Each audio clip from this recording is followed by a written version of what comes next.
Talking about Outriders, I'm Matt. This is the other Matt. Hey.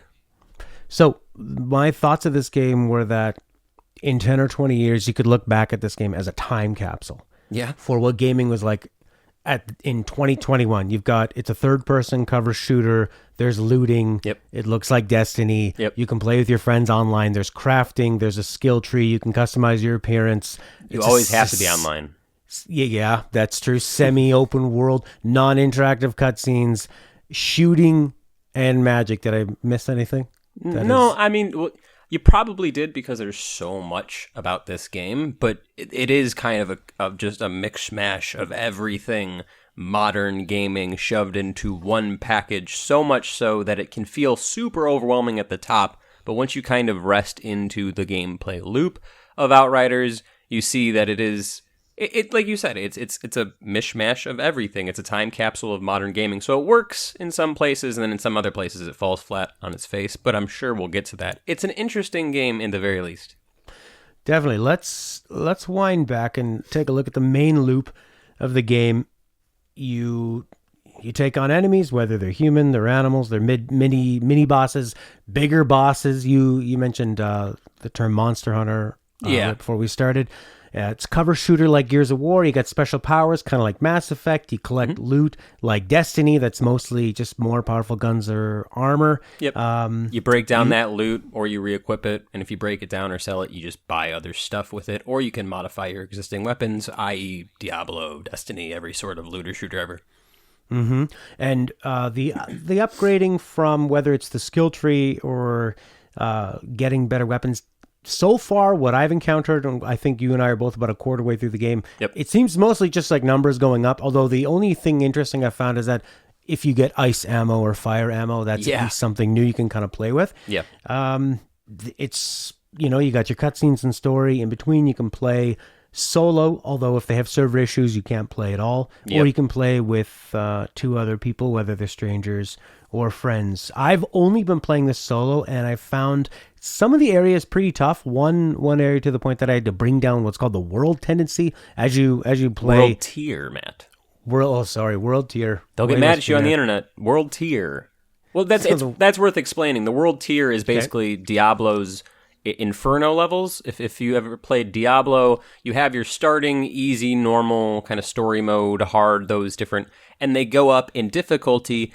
And each world tier goes from 1 to 15, increases the difficulty of the monsters, the damage they deal, but also the loot rarity. In Outriders, when you start the game by default, automatically kind of will push you to the next more difficult world tier if you're doing well enough to survive. So you can go from playing a pretty, it's not too hard third-person shooter to something very, very difficult if you don't turn off the world tier, which sounds like what you ran into. You're playing and all of a sudden it gets super, super difficult. You're dying in 2 hits and they're like, oh, it's because you're playing on the Expert Plus Plus world tier for no reason. And those are very, very much meant for co-op. I played my first session co-op with my buddy, and we were on World Tier 4, which I think was their equivalent of hard, and once I went back into solo play, I needed to knock it down 1 world tier until I had enough gear then to boost myself back up.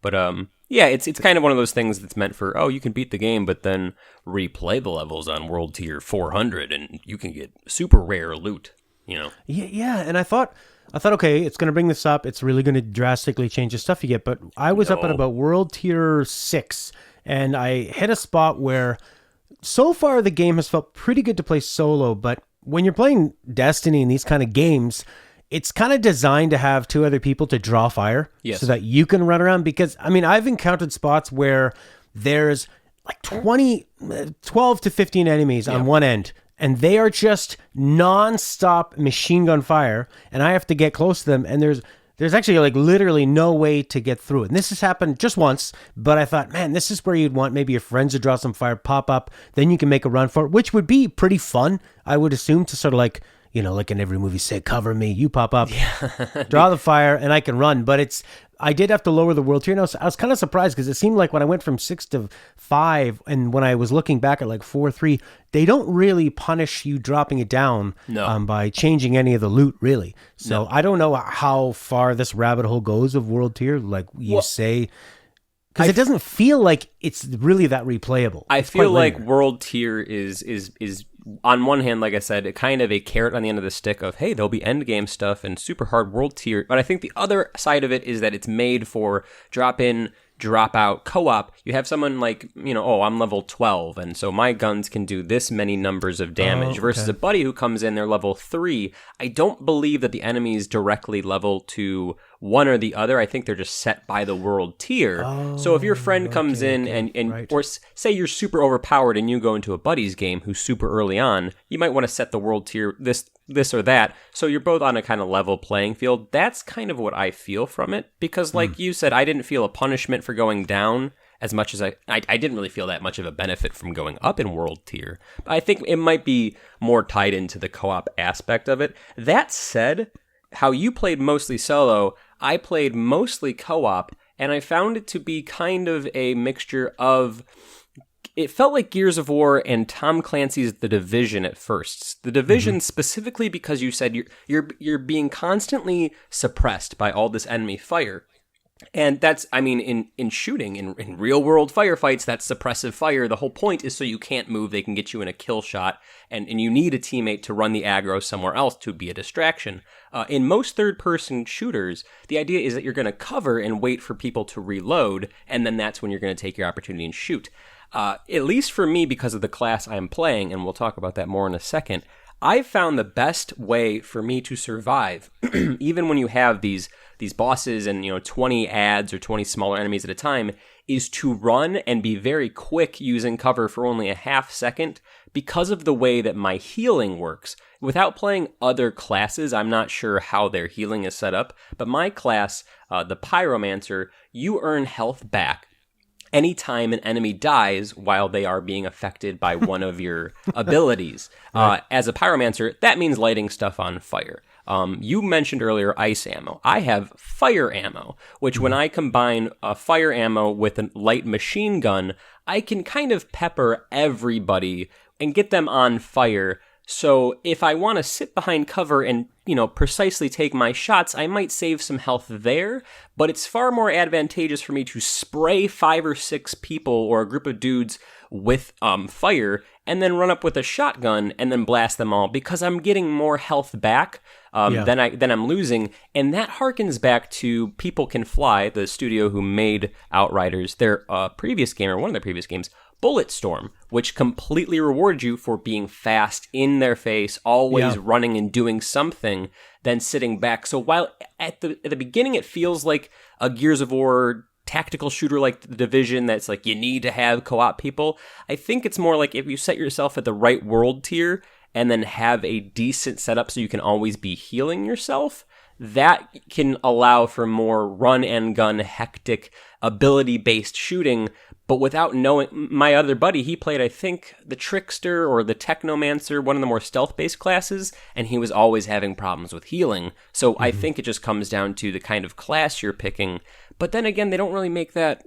you don't know what the game is, really, until you get a few chapters in, I feel. There's so much at the forefront there. And that's a general issue I have with a lot of games, is that you're asking me to pick how I'm going to play for the rest of the game, and I haven't played your game. So I believe, I haven't tried it out, but I thought I had read that you can respec without any cost at all, but it would be nice to be able to switch to a different class. So I played Trickster. Nice. Which lets you, there's some really interesting abilities. One, the big charging ability, you set up this dome, it slows everybody down, it looks really cool, it sounds really cool. Bullets get slowed down as they're shot into it, and people are basically helpless while they're inside it. They also have like a humongous slash, and then you can cycle through some other ones. One of them lets you warp behind people, which is really great. There's some other ones that let you spin like a Tasmanian devil that looks really stupid. Do any of those give you healing?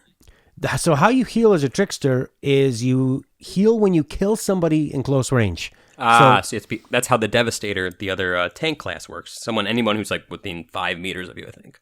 I wish it was a little clearer, because I don't quite know. Like the signposting in the game, it's not really clear how close you have to be, and sometimes it's not clear if somebody's dead. Because if I've frozen time and done the big slash, because it's showing you this cool animation, you don't know if they're going to die from it. Maybe I'm just, there's so much going on, and maybe it's like very clear to somebody who's playing this I don't know, and looking more closely and better at the detail. But to me, that kind of stuff really matters. So I wish there was like a bit more information, because I do love the idea in this game that you have to be aggressive to get health. And what's happening is, as you're getting bullets rained on you. It's really cool to be like zipping around. Mm-hmm. You know that if I need to survive, I need to whip up to this guy, blast him in the face, get that health to survive. And that's pretty exciting. The only thing I noticed that tells you that you killed somebody is kind of it's similar to the Call of Duty hit point on your cursor, is once you've actually made that final killing shot, there's like a teeny skull that appears. I've seen that, but for shooting. It's so fast and there's so much stuff going on screen, it's very easy to miss. It's funny you bring up the dome thing, because my buddy who I was playing co-op with, he was also playing as you said Trickster was who you were playing as? Yep.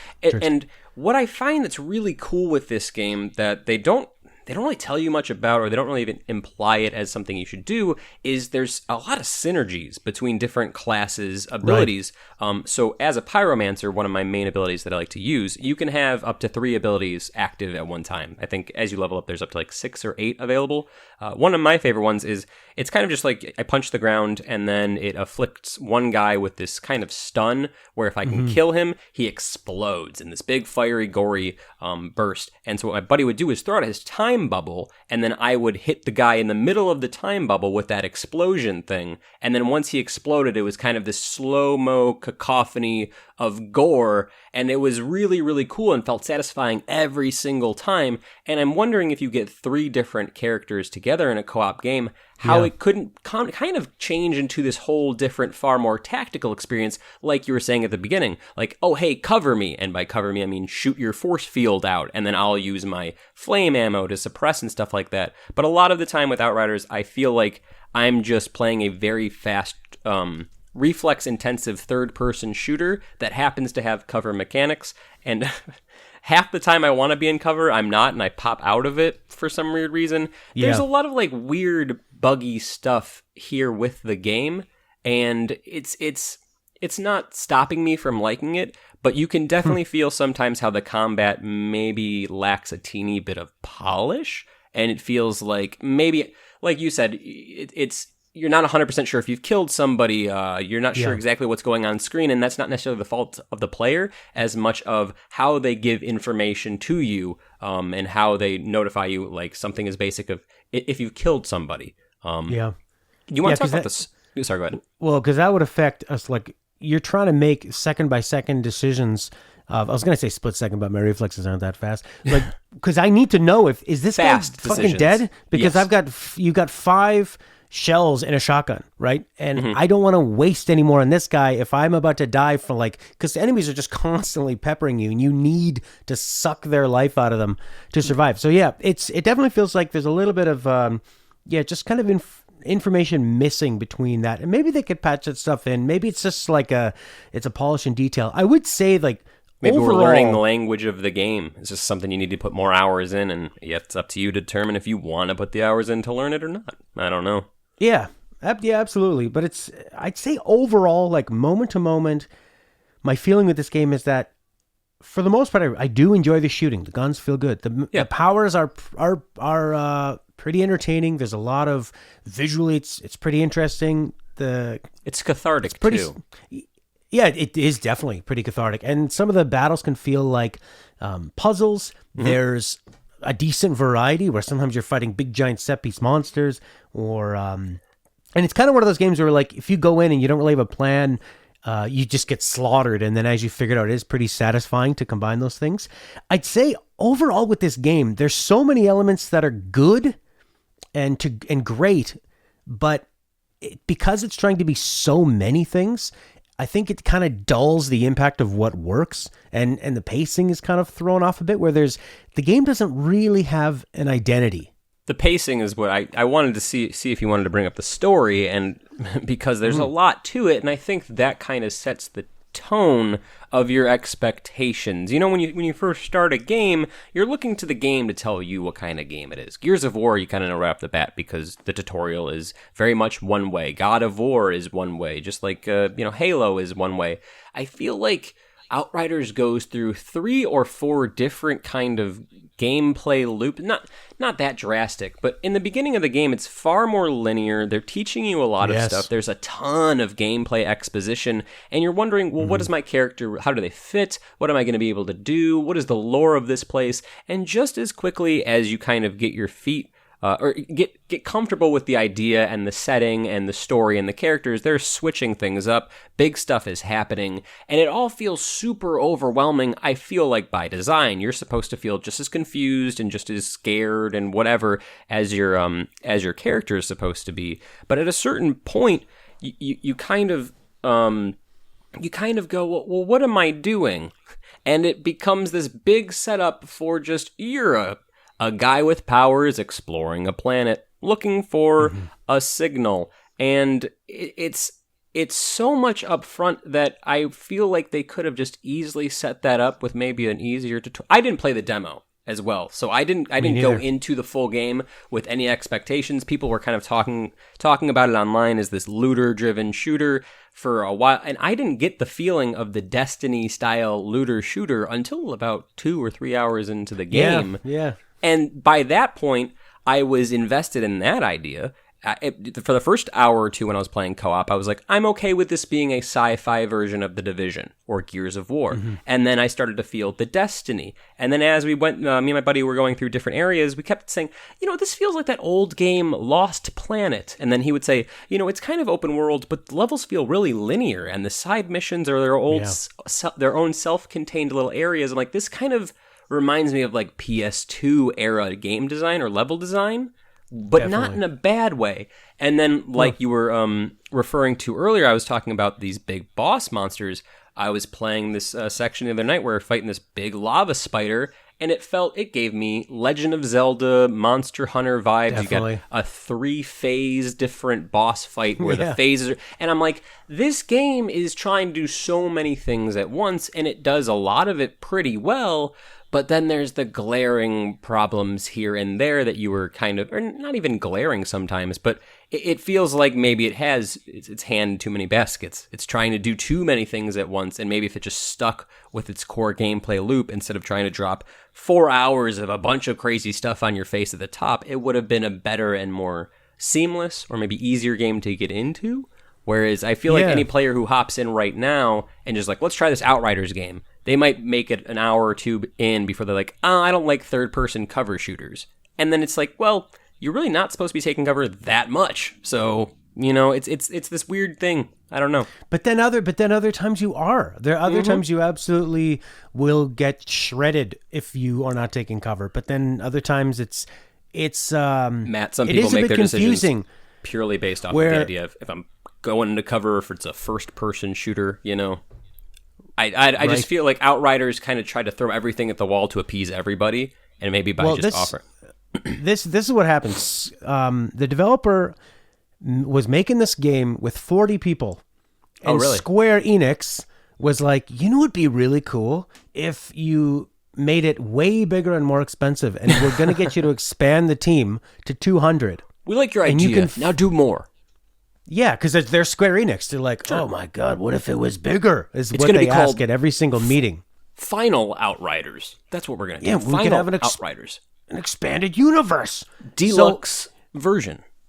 And you can feel that that's everywhere. It's kind of like sometimes you just want a hot dog, and then it's like you go somewhere and they're like, what if you had a $15 hot dog? And they were all that's like, and you're like, I like SpaghettiOs. I mean, I like hot dogs. I like smoothies. I like pizza. I don't want them in the same blender. Leave the pizza in the fridge.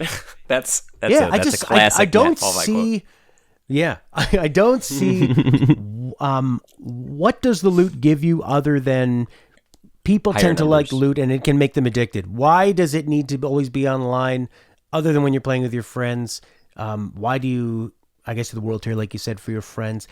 Like the loot that you pick up, if you would just made a more interesting game, like more interesting weapons, like in Resistance, or Ratchet and Clank. When you get a new weapon, or Halo, it was in good. Halo.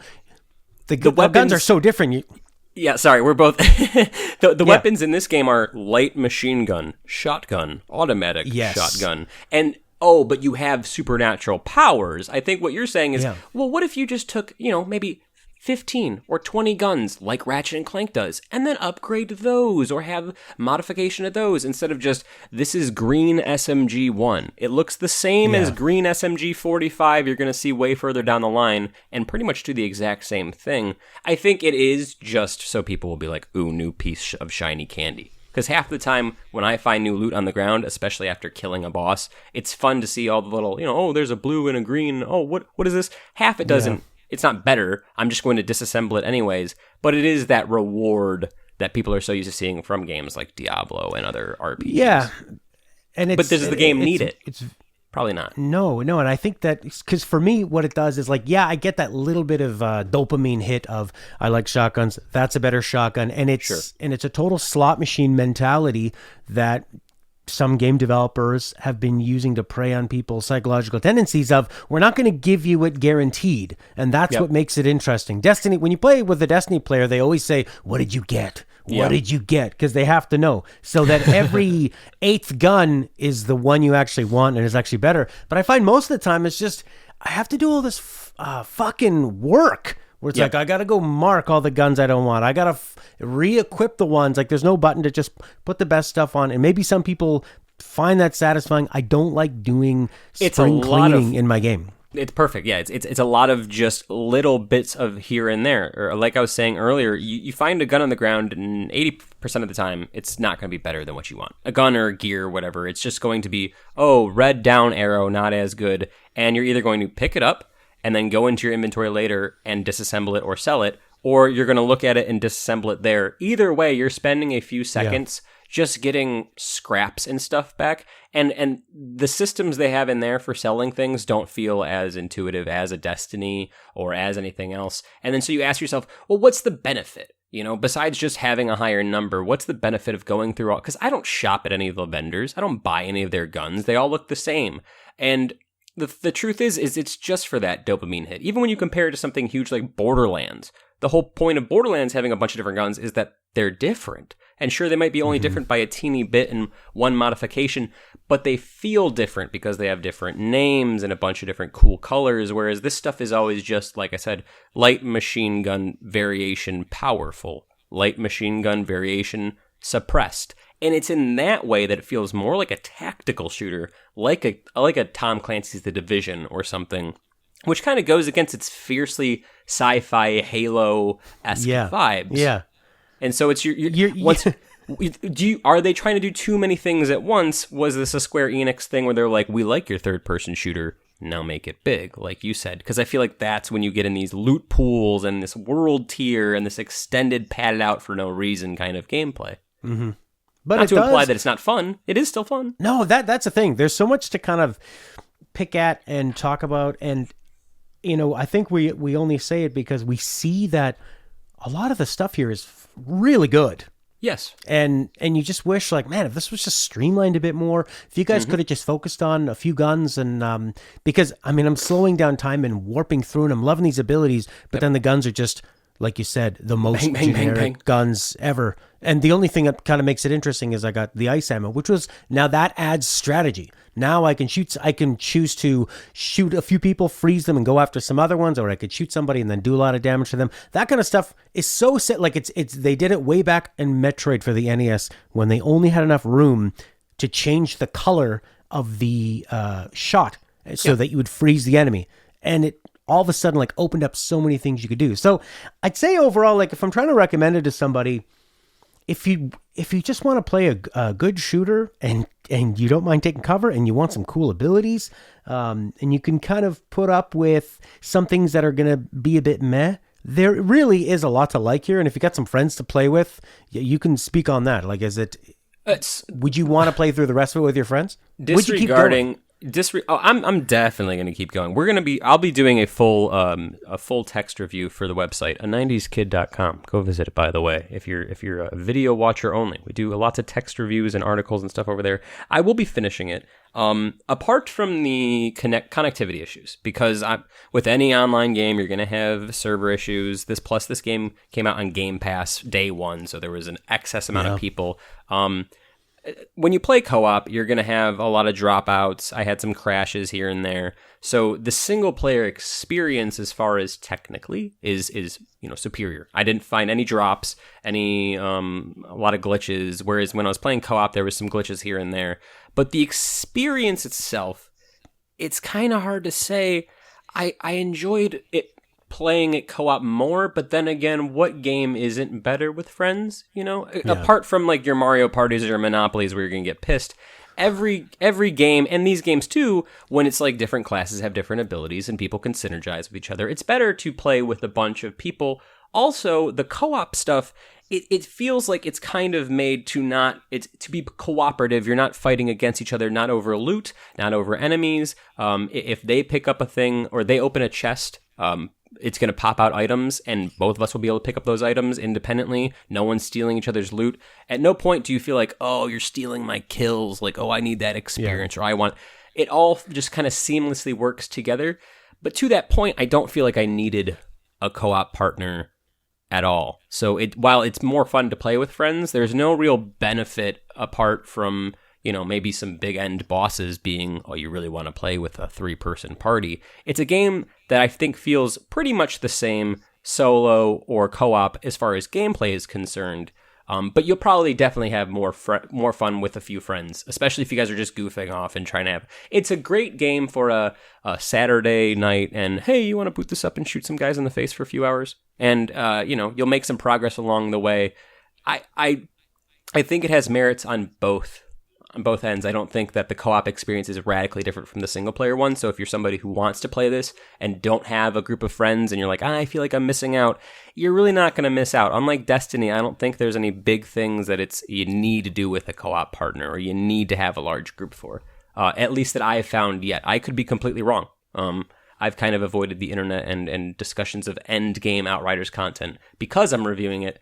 But as far as I know, I don't think there's any like raids or instances. So if you're going to play it and it sounds interesting, solo or co-op, give co-op a go. If I have the opportunity to play more with my buddy or anybody who's playing it, I probably would would choose co-op. But that's just because I like playing co-op games. Mm-hmm.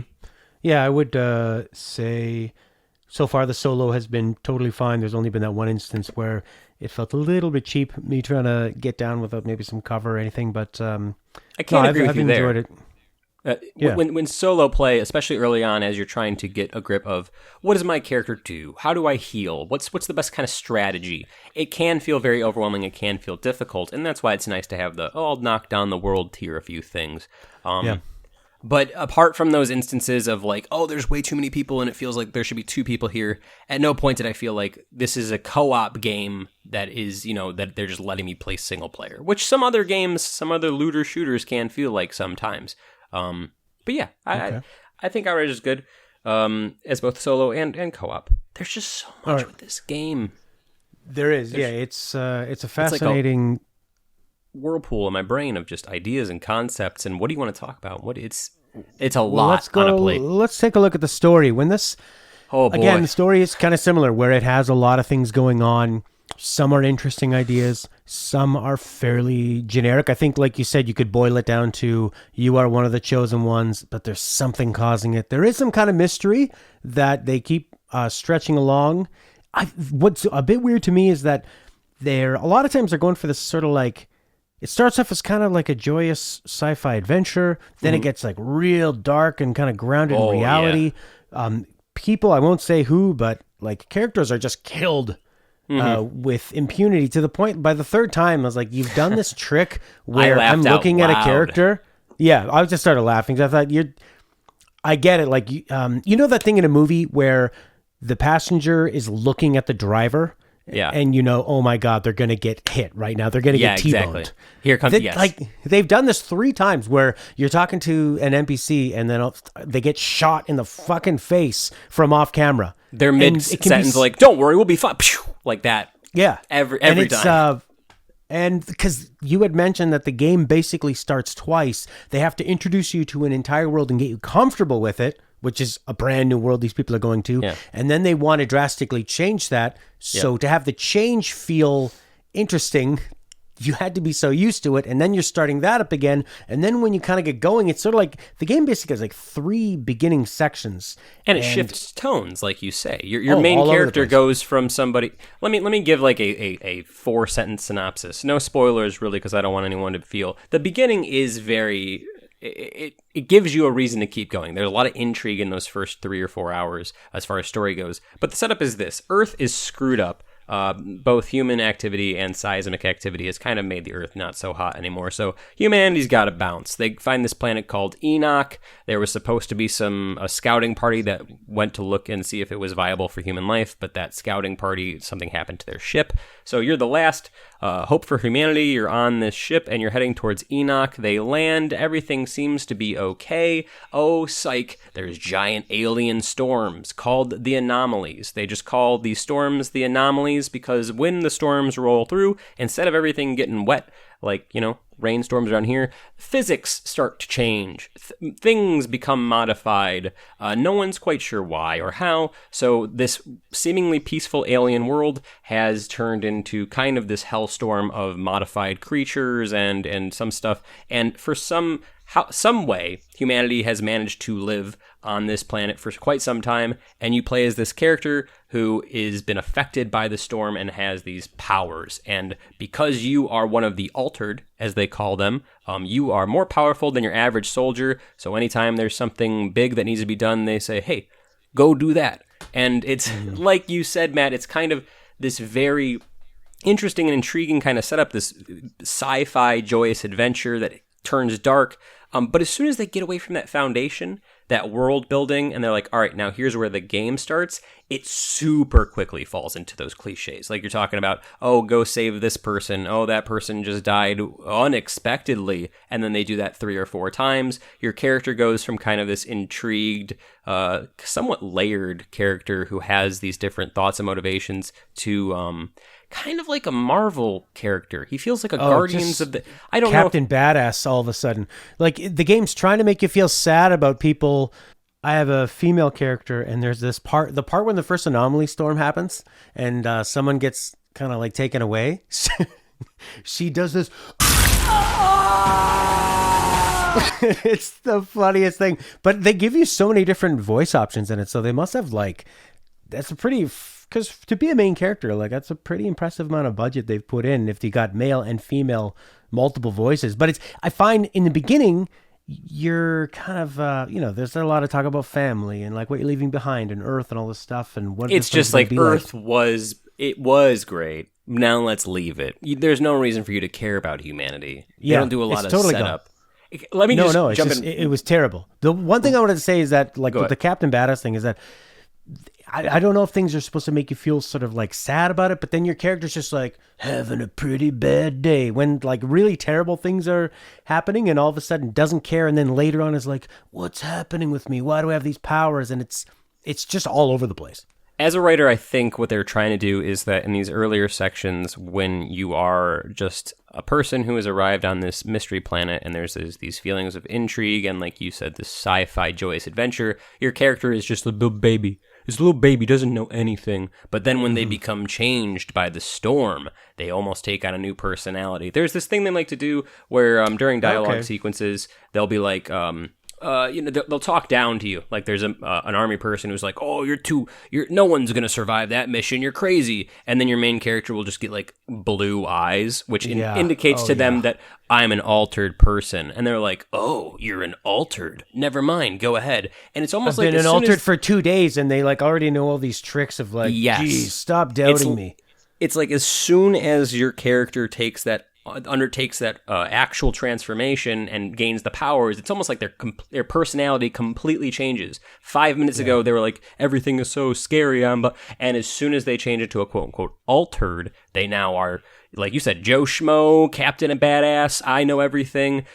I wanted to draw back, though, to that the scream you thought was funny when there was like the big climactic moment that was supposed to be sad and your character is yelling. I think that was both funny because of the voice acting, but also funny because of the facial animations. It's in the co-op group I played the first that first opening section, it was actually 3 of us playing. And the way the cutscenes work is that if you start a cutscene before somebody else, or wait, no, we're all playing the prologue. You can't play with your friends until you complete the prologue, by the way. Okay. You have to do like the first 30 minutes. So we were all in a party chat playing through the prologue, and the section Matt was talking about with the yelling was about halfway through the prologue. We all kind of hit that moment within a few moments of each other, and you could tell because each one of us independently started laughing really hard. My buddy was the first one. I was like, what's so funny? Because what I'm seeing on screen is not very funny. It's kind of traumatizing. And I'm like, this is pretty heavy stuff. And he's like, oh, no, you'll get it. It was just my character made the funniest face. And then I saw the same thing. And then my other buddy laughed. It's almost like they didn't know what to do, so they just took the character's mouth and made it into an O. And then in the voice like a acting YouTube room, thumbnail. Yes. It's like, it looks like a Mass Effect Andromeda, like facial animation, where it's just like, make their mouth an O, and then kind of give us like a half-committed, no! Like, and I don't want to say that's the whole game, and I feel like we're ragging a lot on Outriders, but I think the reason is because all the stuff that is good about Outriders is just, it's the gameplay feel. It's the stuff that's a little bit harder to put into words. Like, the story might be weird at times, and sure, you'd wish if the loot system was a little bit better and the weapons were cooler. But at the end of the day, it still feels fun to pull the trigger and see the meters go down, and it's kind of that... I feel like they know that, and that's why they made it, and that's why maybe they took some of these a little bit more quote-unquote creative choices on their storytelling is because they knew, hey, at the core of it, it's shoot guys, get loot, return, rerun. People have been doing that in Destiny since, 2008? And they can't get enough of it, right? So if they make a copy, it should work. So, I mean, there you have it. It's... you would recommend it, though? I would recommend it, but you just have to know that the story is going to... Your mileage is going to vary on the story. I mean, and take a grain of salt. I haven't played the whole thing, right? But both of us are only about a quarter through. Yeah, it's a really solid to great cover shooter with pretty fun abilities, and it looks pretty good. I'm playing it on the PS5, and the details there. It doesn't really have much of a style, and it's there. Yeah, you're probably gonna roll your eyes a lot at it, but if you're just looking for something that looks good and feels pretty good, and you're not gonna take it too seriously, there's definitely a lot to like here. It's grindhousey. You go and you watch a grindhouse film, and you know some of the special effects are cheesy, and some of the characters are kind of half-written, but you're there for the fun of it all, for the spectacle, for the joke. And while I think Outriders takes itself a bit too seriously at times and does not recognize that, I think it still knows at the end of the day, it's not a AAA blockbuster Halo, Call of Duty, Destiny. It's something a little bit below that, but there's still value to that. And just like you, I recommend it, but like you said, go in with a grain of salt in almost every aspect. Don't expect some sci-fi epic story that's going to blow your mind. If it does, good. Don't expect some super enriching, gameplay that's going to take you hundreds and 200 and 300 hours, and you're just going to keep playing it because you want the best loot. I think it works, and it'll work for a certain amount of hours, depending on if you're playing solo, co-op, but at the base level, I think it's worth it. Worth it. I'll have to finish it. Yeah. Worth playing, I would say. Worth playing. Maybe not buying it $60. Worth playing. Yeah. I mean, definitely on Games Pass, absolutely. Sure. But it's just, while I'm playing it the whole time, I'm thinking, man, I would have loved to see what they would have made. Like, if they would have made this maybe on a smaller budget, would it have been a little cheaper, or would the story been a little more dense? What would they have focused on? What would they have removed? What ideas are Square saying make this bigger? What ideas aren't? Like, that's the interview I want to hear, because if you just would have had some more interesting guns and maybe a bit more dense environments and not have everything kind of feel so like, okay, this is a battle arena, this is a battle arena, this is a resting spot. It feels, it's such a video game. Yep. It's the most video game-ass video game. I feel like maybe you're right. Maybe if they would have trimmed the fat and made it just a 6 or 7 hour linear experience, it could have been mind-blowing. It could have been trash. Who knows? Yeah. What we got is this.